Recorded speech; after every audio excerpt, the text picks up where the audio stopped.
Son las 10:10 de la mañana y recibimos como todos los sábados a Monseñor Carlos Castillo, arzobispo de Lima. Muy buenos días, Monseñor Castillo. Buenos días, Fernando. Buenos días a todos los teleaudientes y, bueno, felices fiestas patrias todavía. Sí, absolutamente. Lo hemos visto el día jueves y lo hemos escuchado y hemos leído su homilía durante la ceremonia del Te Deum, como es tradicional, el 28 de julio antes del cambio de poderes. Y luego la Iglesia de Lima sigue dentro del contexto del Bicentenario porque mañana se está celebrando los 100 años de la inauguración de una basílica o de una iglesia grande de María Auxiliadora que fue inaugurada por el presidente Leguía en el marco del primer centenario de nuestra independencia. Sí, fue un signo muy interesante porque, como tú sabes, Don Bosco, que en Turín había hecho en Italia una gran obra con los jóvenes, especialmente los más necesitados, generó toda una corriente de pensamiento y de visión de la Iglesia desde la ayuda a la gente y su promoción. Entonces, los salesianos, que son la congregación que él fundó, no solamente se expandió por el mundo, sino que desarrolló esta perspectiva de la Iglesia que abre sus puertas a la promoción humana, a la educación. Muchos jóvenes nuestros han sido educados y acompañados por los padres salesianos, ¿no? Entonces vamos a agradecer al Señor por esta devoción a la María Auxiliadora, que en realidad es una devoción muy antigua. Ya hablan los padres de la Iglesia en los primeros siglos, pero se pensaba en la María Auxiliadora, digamos, para defender a los cristianos ante las guerras, ¿no? Pero en ese momento, y en el momento que Don Bosco lo hizo, era justamente el inicio de un mundo moderno en Italia, y la mejor manera de enfrentar o afrontar el mundo moderno fue, sobre todo, el ayudar a la gente, el promover especialmente a los jóvenes, ¿no? Supongo hacer notar que hay valores que están por encima de nuestros ajetreos diarios, de nuestras pasiones, de nuestros odios, de nuestras ambiciones. Tienen que haber valores de los que nos demos cuenta y que sepamos transmitir a los más jóvenes, ¿no? El respeto por los demás, solidaridad con los más vulnerables, etcétera, lo que es el fundamento de la responsabilidad política. Así es. Uno de los problemas más grandes que tenemos actualmente en el mundo moderno es esta dificultad grande de percibir que nos une siempre lo humano, ¿no? Como se ha incentivado la idea el apetito individual de lucro, por ejemplo, o también de poder, que yo lo referí con toda claridad en la homilía, ¿no? Estos dos idolatrías, que el dinero y el poder, ¿no? Siempre eso, digamos, destruye la idea de que poder y dinero están en función de lo humano, y hay que redefinirlos en ese sentido, ¿no? Y necesitamos, especialmente los pastores, es nuestra tarea, ayudar a que prudentemente aprendamos a ir al fondo de las cosas, ¿no? Que es el fondo humano que nos permite convivir, a pesar de que podamos tener intereses y podamos tener interés por gobernar, por dirigir, por orientar las cosas de acuerdo a nuestro pensamiento, pero eso tiene un límite, ¿no? Y el límite de que se hace por el bien común de todos, ¿no? ¿Y cómo ha vivido usted el resto de la semana? Es decir, después de la homilía que pronunció usted ante el presidente saliente, Francisco Sagasti, el día miércoles 28. Los últimos días han sido muy intensos. Sí. ¿Dónde ve usted la necesidad de enfatizar valores fundamentales? Mira, una cosa, a mí no me corresponde prácticamente ningún tipo de juicio político a la situación, pero sí las actitudes, que son muy importantes, ¿no? Creo que ha habido una primera incursión interesante de un aliento de esperanza, de reformas, de cambios, de mejoras, especialmente para nuestra población más necesitada, ¿no? Eso es una cosa muy importante.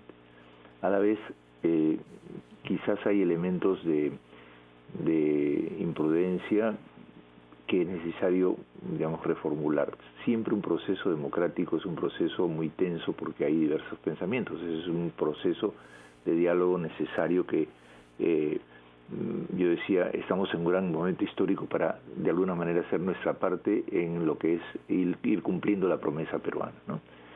Y claro, esa línea de dirección necesita, siempre que se tome una decisión, pensarla en función de la finalidad más honda, porque si perdemos ese norte, entonces hacemos traspiés distintos, ¿no?, que nos van a tener que llevar siempre, de acuerdo a esa finalidad, a rectificaciones necesarias que es necesario hacer, ¿no? De acuerdo. Monseñor, permítanos, por favor, ir a una breve pausa, después de la cual escucharemos lo que dijo el Papa esta semana en el Vaticano y retomamos nuestra conversación.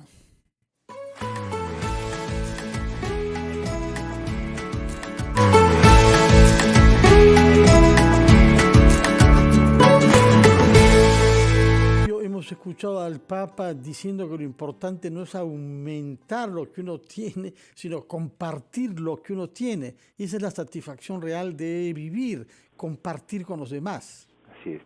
Bueno, el comentario del Evangelio de la semana pasada, que fue muy importante porque es el inicio del capítulo 6, que ahora en ese domingo continuaremos. Todos los 4 domingos siguientes se hace pensar justamente a toda la feligresía en esta capacidad de donación del Señor, ¿no? Esta lógica del don que señala el Papa es la que, digamos, nos descoloca de nuestros propios intereses, pues, ¿no? Justamente eso decíamos, ¿no?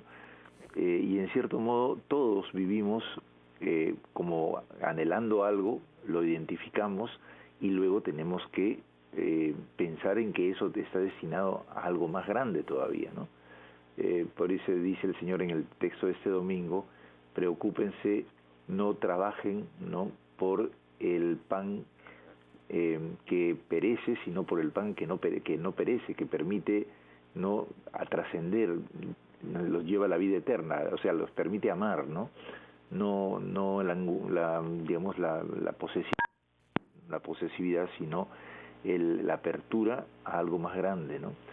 Y en el fondo, detrás de nuestras búsquedas hay cosas más grandes a las cuales nos debemos y permiten a su vez, por parte nuestra, identificar posibilidades nuevas de vida y crecer, ¿no?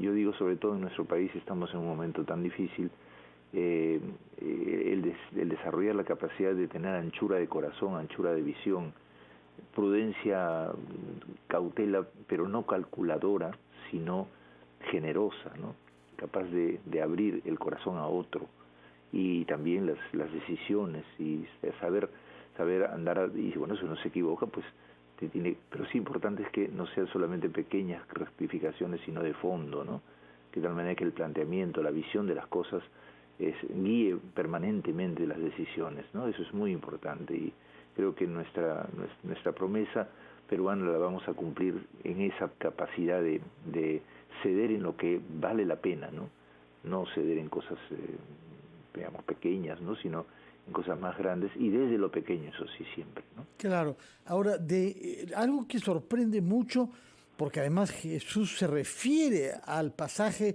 en el que se habla del maná que alimentó al pueblo hebreo en el desierto, ¿no? Estamos hablando sobre la comida. Y por supuesto que la comida es muy importante. Y lo vemos en el Perú, porque esa es la necesidad de base, y eso es aquello que más hace sufrir a quien no tiene alimento, o a los padres que no lo pueden aportar a sus hijos, y se ha agravado esta carencia por la pandemia. De ahí la importancia de la red de ollas comunes y de comedores populares.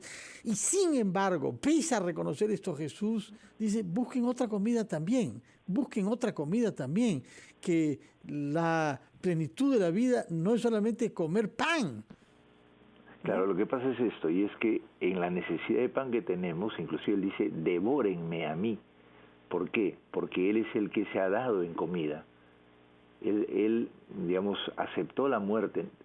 Digamos, la idea es que era como, por ser el Hijo de Dios Todopoderoso, podía haberse bajado a la cruz y matar a sus enemigos y comérselos a todos. Pero no lo hizo. O sea, decidió ceder para que se pueda comprender que la base de todo es el dejar ser, el dejar existir, el promover al otro. Y entonces este es un Dios pues muy silencioso en ese sentido, porque Él prefiere morir Él a matar, a agredir, a imponer. Y eso yo creo que si nos alimentamos de ese Dios que se donó y que nos mandó a su Hijo y que transparentó dentro del pan compartido su cuerpo y su sangre, entonces alimentamos la capacidad de donación en nosotros. Lo que es notable para nosotros peruanos que estamos viviendo estos días en recordación de lo que sucedió hace 200 años, lo que hace Jesús, está siempre recordando momentos del pasado de su pueblo, de la memoria colectiva, que Él comparte con las personas que lo escuchan, en este caso el pasaje de la travesía por el desierto y el hambre que sufrieron. Así es, porque sin duda quería alimentar a su pueblo, pero lo interesante es que todavía en el Antiguo Testamento hay la idea de que es un pan para saciar ese hambre, pero que es signo de algo más grande todavía, que es el mismo Dios que se entrega como pan para alimentar en nosotros la capacidad de ser como ese Dios, o sea, amar, servir. Y yo creo que en ese sentido los peruanos, que somos católicos, en muchos, en una gran mayoría, tenemos que aprender a que cada vez que comemos el pan de la Eucaristía, tenemos la capacidad de compartirnos y compartir con los demás. Ahora, por mucho que Jesús hable de Él y de lo que Él significa como pan que se ofrece para la vida plena de las personas, lo hace siempre refiriéndose a su Padre. Y eso sorprende por momentos, ¿no? Esta presencia de un Padre, no soy yo, es el Padre que me ha enviado. Así, porque claro, él es el emisario del Padre, es el Hijo que se hermana a nosotros y nos muestra que el origen de eso es la generatividad del Padre. No tenemos un Dios infecundo, estéril, y por tanto también tenemos un Hijo que suscita el que nosotros tengamos la misma generatividad del Padre, la capacidad de recrear el mundo en formas nuevas, preciosas, con imaginación. Y ahí uno de los grandes problemas que tenemos hoy día es que se nos obnubila la imaginación, evidentemente por un mundo que está basado en una concepción que tiene que corregirse también, ¿no? Esa, con la concepción de la ambición, del poder, del dinero, que es lo único. Entonces, como decía San Pablo, si para esta vida tenemos puesta toda nuestra esperanza, somos los más desgraciados de los hombres, ¿no? Pues bien, Monseñor Castillo, escucharemos mañana la homilía que hará, no en la Catedral de Lima, como nos ha explicado, y lo es lo tradicional, sino que a las 11 de la mañana celebrará misa en la iglesia de María Auxiliadora de la Avenida Brasil para conmemorar los 100 años de su fundación, que tuvo lugar, por lo que nos ha dicho usted, 4 días después del centenario, ¿no?, de nuestra independencia. Sin duda, esa inauguración formó parte del ciclo de las grandes celebraciones por el centenario, y usted lo que está haciendo es rememorar lo que se hizo hace 100 años. Así es. Vamos a pedirle al Señor que nos haga a todos nutridos por su fuerza de compartir, y también compartir nuestras ideas, pero ponerlas al servicio de los demás y rectificar aquello que hay que rectificar, ¿no? Muchas gracias, Monseñor Carlos Castillo, y para despedirnos yo le rogaría que, como es tradicional, ofrezca su bendición a los católicos y a los no católicos, sobre todo con el énfasis puesto en la esperanza de que el bicentenario de nuestro país signifiquen energías para sacar adelante este país que está atravesando dificultades. Padre bueno, tú que nos enviaste a Jesús para alimentar todas nuestras capacidades humanas de amar, de servir, de dignificar a las personas, ayuda a este pueblo que busca y espera, que sufre y cree, y ayúdanos a todos que mediante la capacidad de ceder a lo bueno que es para todos, podamos reconstruir nuestros lazos y hacer una patria justa, hermosa y hermana. La bendición de Dios Todopoderoso, Padre, Hijo y Espíritu Santo, descienda sobre todos ustedes les dé fuerza, ánimo y capacidad de amar, siempre lúcida, capaz de caminar según su espíritu, y nos envuelva con alegría para transformar este mundo al servicio de los más necesitados. Amén. Muchas gracias, Monseñor Carlos Castillo, por este diálogo de fe. Que tenga usted un buen sábado y, repito, lo escucharemos mañana a las 11 de la mañana, transmisión naturalmente digital, por redes también, y por la televisión pública, desde la Iglesia María Auxiliadora de la Avenida Brasil. Muchas gracias y muy buenos días, Monseñor Carlos Castillo. Muchas gracias a mí, a ustedes. Ha sido Diálogos de Fe, que termina aquí, pero sigan en la sintonía de RPP, La Voz del Perú.